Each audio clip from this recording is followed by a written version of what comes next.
14ই ফেব্রুয়ারি Valentine's day, একদম list মুখস্থ। মাধ্যমিক পরীক্ষার পড়া মুখস্থ থাক নাই না থাক, কিন্তু আগামীকালকে ভ্যালেন্টাইন্স ডে, এটা একদম নিশ্চিত মুখস্থ।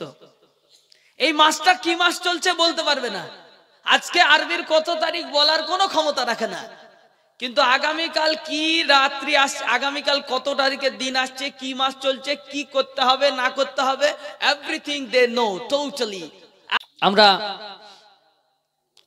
মুসলমান, আমাদের আচরণ, আমাদের পদ্ধতি, আমাদের সিস্টেম সবকিছু সেই মুসলমানের মতোই হওয়ার দরকার আছে। প্রথম কথা, আমাদেরকে সর্বপ্রথম পৃথিবীতে কোনো মানুষ গুনার কাজ করতে পারবে না, তার জন্য অন্য কিছু লাগবে না, বিশাল শিক্ষা লাগবে না, কোরআন শরীফের হাফেজ হতে হবে না, মাওলানা হতে হবে না, মুফতি সাহেব হতে হবে না। আল্লাহর মানুষ একটাও গুনার কাজ করতে পারবে না, শুধু একটা গুণ থাকলে। বাকি অন্যান্য জিনিসগুলো তখনই লাগবে যখন আমি ওইটাকে সুন্দর করব, ইবাদতের মধ্যে আরো সৌন্দর্য বাড়াবো, বিউটিফাই করব, তখন আমার দরকার পড়বে। কিন্তু মানুষ কোনো গুনাহ করতে পারবে না। You cannot do any kinds of sin যদি আপনার মধ্যে একটা গুণ থাকে, সেটা হচ্ছে আল্লাহর ভয়। যে মানুষ অত্যন্ত আল্লাহকে মন থেকে ভয় করে, ওই মানুষটা জীবনে কোনোদিন গুনার কাজ করতে পারবে না। আর গুনাহ হয়ে গেলে খুব তাড়াতাড়ি, ইনস্ট্যান্টলি সে চেষ্টা করবে যে গুনাহ থেকে আমি তাড়াতাড়ি কিভাবে ফিরে আসতে পারি। এইটাই হচ্ছে মুমিনের গুণ। মুমিন গুনাহ করে ফেলবে, কিন্তু গুনাহ থেকে খুব তাড়াতাড়ি ফিরে আসার চেষ্টা করবে। এই জন্যই তো এটার নাম তাওবা। তাওবা শব্দের অর্থ কি?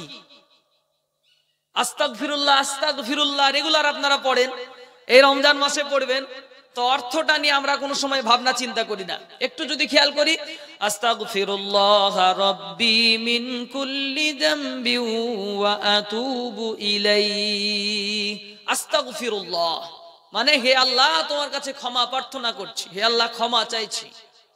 আস্তাগফিরুল্লাহ রাব্বি মানে হে আমার প্রভু, তোমার কাছ থেকে ক্ষমা চাইছি, মিন কুল্লি যামবিন সমস্ত গুনাহ থেকে, যত বড় বড় বড় বড় গুনাহ করেছি সমস্ত গুনাহ থেকে আল্লাহ আমি ক্ষমা চাইছি। ওয়া আতুবু ইলাইহি আর আমি তোমার দিকেই ফিরে আসছি। ওয়া আতুবু ইলাই মানে আর আমি তোমার পথেই আবার ফিরে আসছি। তুমি যেই পথকে পছন্দ করো, তুমি যেই পথকে চয়েস করো, the way you choice, the way you like, I am backing to you, আমি তোমার দিকে ফিরে আসছি। এটার নাম হচ্ছে তাওবা। তাওবা মানে এটা না, হায় আল্লাহ দুই হাত তুলে তওবা করলাম, আজকে জীবনে কাজ করব না, ওটা তওবা না। ওর থেকে বড় তওবা হলো যে কাজের জন্য তওবার জন্য হাত তুলেছেন, ওর থেকে বড় তওবা হলো ওই কাজটা না করা। আল্লাহ জীবনে মদ খাবো না, এই জন্য হাত আল্লাহ তওবা করছি, মুখে বলাটা যতটা কাজ, তার থেকেও বড় কাজ হলো যে ওই কাজটা না করা। ওই কাজটা যখন দেখবেন যে আপনার দ্বারা হচ্ছে না, তাহলে আপনার তওবা কবুল হয়ে গেছে। তওবা তো তখনই কবুল হয় যখন যে কাজটার জন্য তওবা করা হলো ওইটা থেকে ফিরে আসার পরে তওবা কবুল হয়। তাওবা মানে হচ্ছে ফিরে আসা। তাবা ইয়াতুবু তাওবাতান মানে ফিরে আসা। কোন দিকে ফিরে আসা? গুনার কাজে চলে গিয়েছিলেন, নোংরামির কাজে চলে গিয়েছিলেন, গাঁজাখড়ির দিকে চলে গিয়েছিলেন, মদ খাওয়ার দিকে চলে গিয়েছিলেন, ফিরে আসতে হবে আপনাকে। আর আল্লাহর দিকে আপনাকে রুজু হতে হবে। আল্লাহকে ভয় করার মানে কি? অনেকে আমরা বারবার বারবার মাওলানা সাহেবরা ওয়াজ করার সময় বলি আল্লাহকে ভয় করো, আল্লাহকে ভয় করো, আল্লাহকে ভয় করো। আল্লাহ অত্যন্ত দয়ালু, অতি দয়াবান, হুয়ার রহমানুর রহিম। আল্লাহ এত দয়ালু, এত দয়াবান, মৌলভী সাহেবদের ভয় করব কেন? আল্লাহ তো দয়ার শেষ নাই, তো এত ভয় কেন করব? বলতে পারেন তো? যিনি এত দয়ালু, যিনি সবসময় ক্ষমা করে দেন, তাকে ভয় করার কি আছে? ব্যাপারটা হলো এমন, এটা হচ্ছে টোটালটাই সম্মানের ভয়। আপনাকে সম্মানের ভয় করতে হবে, ইজ্জতের ভয়। আপনার অত্যন্ত বড় মানুষ, যাকে আপনি অত্যন্ত চয়েস করেন, ভালোবাসেন, সেই মানুষটা যখন আপনার কাছে আসে, আপনি চেষ্টা করবেন যে ওই মানুষটা কোনো রকম ভাবে যেন আমার কোনো ব্যবহারে, আমার কোনো আচরণে কষ্ট না পায়। এইটার নাম হচ্ছে তাকে ভয় করা। ঠিক ওইরকম আল্লাহ রাব্বুল আলামিন যেন আমার কোনো কাজে নারাজ না হয়ে যায়, এই জন্য আমাদেরকে ফিরে আসতে হবে। আজকে হচ্ছে কি বলবো আপনাদেরকে, আমরা মুসলমানরা, যুবক ভাইরা আমার, if I question the young generation, they cannot say what is this month name, এই মাসের নামটা কি। এখন আরবিতে যদি জিজ্ঞেস করা হয় যে এই আরবি মাসের নাম কি, what's the name of Arabic month, কি নাম, বলতে পারবে না। কিন্তু আজকে কি মাস, আজকে কত তারিখ, আগামীকাল কত তারিখ হতে যাচ্ছে, হোয়াটস গোয়িং অন, কি আসছে কি যাচ্ছে, একদম ফ্রেশ। আজ থেকে এক সপ্তাহ আগে থেকেই ফ্রেশ হয়ে আছে। 7ই ফেব্রুয়ারি, 8ই ফেব্রুয়ারি, 9ই ফেব্রুয়ারি, 10ই ফেব্রুয়ারি, 11ই ফেব্রুয়ারি, 12ই ফেব্রুয়ারি। আপনারা জানেন কিনা, আপনারা জালসার অনুষ্ঠান নিয়ে ব্যস্ত, আর ওরা প্রেমিকার অনুষ্ঠান নিয়ে ব্যস্ত। একদিন চকলেট ডে, তো আর একদিন পুতুল ডে, তো আর একদিন গোলাপ ডে, তো আর একদিন এইরকম চলতে থাকবে। কালকে হচ্ছে আপনার ভ্যালেন্টাইন্স ডে, আগামী কালকে 14ই ফেব্রুয়ারি ভ্যালেন্টাইন্স ডে।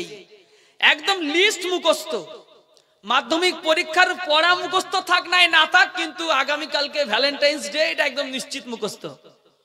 এই মাসটা কি মাস চলছে বলতে পারবে না, আজকে আরবির কত তারিখ বলার কোনো ক্ষমতা রাখে না, কিন্তু আগামীকাল কি রাত্রি আসছে, আগামীকাল কত তারিখের দিন আসছে, কি মাস চলছে, কি করতে হবে না করতে হবে, everything they know, totally, absolutely, সবটাই জানে ওরা, খুব খবর রাখে।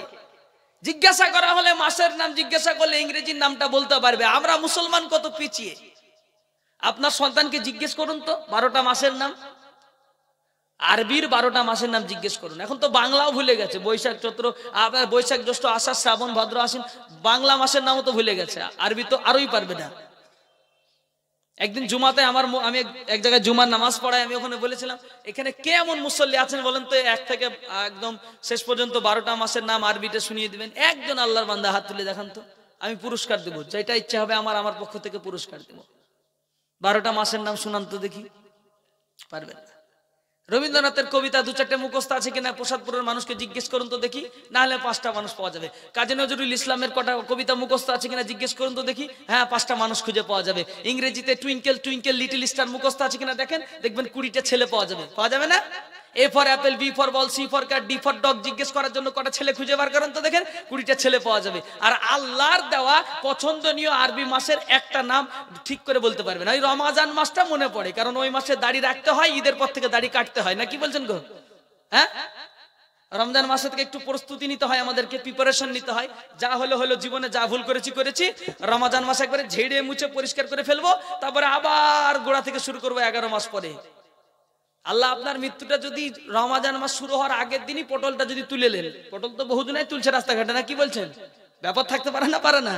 তো রমজান মাস শুরু হওয়ার আগেই যদি পটলটা তুলে ফেলেন, তাহলে কি তওবা করবেন? জাহান্নামে যাওয়ার জন্য কি বিশাল গুনাহ লাগবে নাকি? জাহান্নামে যাওয়ার জন্য যে কোনো একদিনের ফজরের নামাজ ছেড়ে দিলেই তো যথেষ্ট। জাহান্নামে যাওয়ার জন্য মনে করছে বিশাল কিছু লাগবে, বেশি কিছু লাগবে না। ওই যে রমজান মাস গোটা ইবাদত করলেন, 27 রাতে কেঁদে কেটে একবারে 84 বছরের নেকি কামিয়ে নিলেন, বেশি কিছু লাগবে না। ঈদের দিনে শালিকে নিয়ে মতিঝিল পার্কে ঘুরতে যাওয়ার সময় জোহরের নামাজটা ছেড়ে দিলেই যথেষ্ট তোমার জাহান্নামে যাওয়ার জন্য। ওই বাড়ি আসার সময় পটল তুলবা, তখন ঠেলা বুঝবা। কথা বুঝতে পারছেন না? আপনাদের গ্রামে সব থেকে যদি কম মুসল্লি কোনোদিন হয়, তাহলে হচ্ছে ঈদের দিনে জোহরের নামাজে। বলেন কথা বলেন, হয় না? কেন হয় বলেন তো এটা দেখি? কারণ আপনার ছেলের ডেট করে ফেলেছে, আপনার জামাইয়ের ডেট হয়ে গেছে, আপনার অমুকের ডেট হয়ে গেছে, আপনার ভাইয়ের ডেট হয়ে গেছে। হায় হায় হায় হায়, ও মুসলমান জাতি, কবে বুদ্ধি হবে তোমার? আগামী কালকে কোন মেয়ে যদি নিয়াত করে বসে থাকে যে আগামী কালকে আমাকে সম্বর্ধনা জানানো হবে ফুল দিয়ে, এই জন্য আমি অত্যন্ত খুশি হব, জীবনের একটা বড় আশা আকাঙ্ক্ষা নিয়ে বসেছিলাম, সে আকাঙ্ক্ষা আমার পূরণ হবে। আর আমাদের যুবক ভাইয়েরা, হযরত ইউসুফ আলাইহিস সালাম যখন এই সমস্যায় পড়ে গেলেন, জুলাইখা পূর্ব প্রস্তুতি নিয়েছিল যে কবে ইউসুফকে ঘরের মধ্যে নিয়ে যাওয়ার পরে তার সঙ্গে কুকাজটা করতে পারি, আমার যৌন খোদা নিবারণ করতে পারি। কিন্তু ঈমানটা আল্লাহ কত মজবুত করেছিলেন হযরত ইউসুফ আলাইহিস সালামের, যে পৃথিবীর শ্রেষ্ঠ সুন্দরী মহিলাও ঈমান নষ্ট করতে পারেনি। পেরেছিল? পৃথিবীর শ্রেষ্ঠ সুন্দরী মহিলা জুলাইখা ছিল সেই সময়ের, ইউসুফ আলাইহিস সালামের ঈমানকে নষ্ট করতে পারেনি। আর আমাদের দেশের অত কিছু লাগবে না, প্রসাদপুরের একটু দেখতে শুনতে ভালো হলেই যদি ফ্রিতে অফার পড়ে, ও সকালবেলা নামাজ, ফজরের নামাজ পড়ার পরে জোহরের আগেই ঈমান নষ্ট করে ফেলবে। আমাদের ঈমানের এত দুর্বলতা, আমরা এত কমজোর, তাও আমরা সে নারী দেখে ভয় পাই না। আল মালু ওয়ান নিসা, এক সম্পদ, এক হচ্ছে সম্পদ, 2 নম্বর হচ্ছে আপনার মহিলা। এই 2টা জিনিস মানুষকে শেষ করে দেয়। যাই হোক,